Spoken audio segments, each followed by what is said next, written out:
তোমরা নিশি রাত্রে মানুষ যখন ঘুমে যায়, তোমার বিবি যখন ঘুম যায়, তোমার ছেলে যখন ঘুম যায়, তুমি নিশি রাত্রে ঠান্ডা পানি দিয়ে ওযু বানিয়ে নামাজের মুসল্লায় বসে তুমি আবার যখন ডাক দাও, রব্বুল আলামিন পৃথিবীর কোনো মানুষ আমার গুনাহ সম্পর্কে জানে না, তুমি আমার গুনাহ সম্পর্কে জানো। আমি এমন গুনাহ করেছি আমার বিবি জানে না, বিবি গুনাহ করেছে আমি জানি না। আল্লাহ তুমি সব কিছু জানো, এ আমার প্রভু তুমি আমাকে মাফ করে দাও। আমার আল্লাহ বলে, তারপরও যদি তোমাদেরকে আমি মাফ না করি, তারপরও বান্দা তোমরা আমার রহমতের দরজা থেকে ফিরে যাইও না। আমি তোমাদেরকে হুকুম দিচ্ছি, ওয়ালাউ আন্নাহুম ইয যালামু আনফুসাহুম জাউকা, বান্দারে যদি গুনাহ করে ফেলো আমার রহমত থেকে মুখ ফিরিয়ে তুমি চলে যাইও না। বান্দা আকাশ পরিমাণ যদি গুনাহ করো, পাতাল পরিমাণ যদি গুনাহ করো, সাগরের পানি পরিমাণ যদি গুনাহ করো, পাহাড় তুলনায় যদি তুমি গুনাহ করো, আমার দরবার থেকে তুমি নিরাশ হইও না।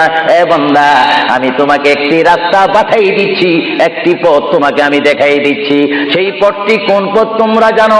ওয়ালাউ আন্নাহুম ইয যালামু আনফুসাহুম জাউকা, বান্দারে যখন তোমরা বরবাদ হয়ে যাবে তখন তোমাদেরকে একটা পথ আমি তোমাদেরকে দেখাই দিলাম।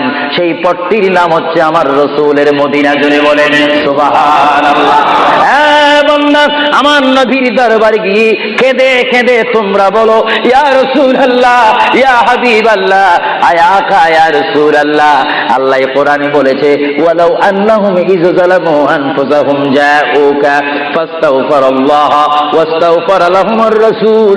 আল্লাহ বলেছে, হে বান্দা তোমরা ডানে না গিয়ে, বামে না গিয়ে, পিছে না গিয়ে তোমরা সরাসরি আমার নবীর কদমে চলে যাও। আমার নবীর কদমে গিয়ে আমি আল্লাহর দরবারে তোমরা তওবা করো।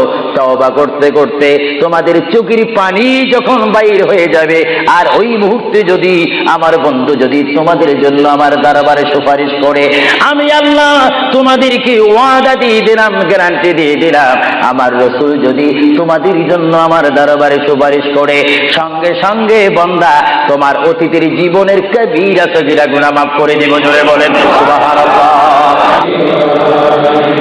আল্লাহর প্রিয় নবী মুহাম্মদ রাসূলুল্লাহ সাল্লাল্লাহু আলাইহি ওয়াসাল্লাম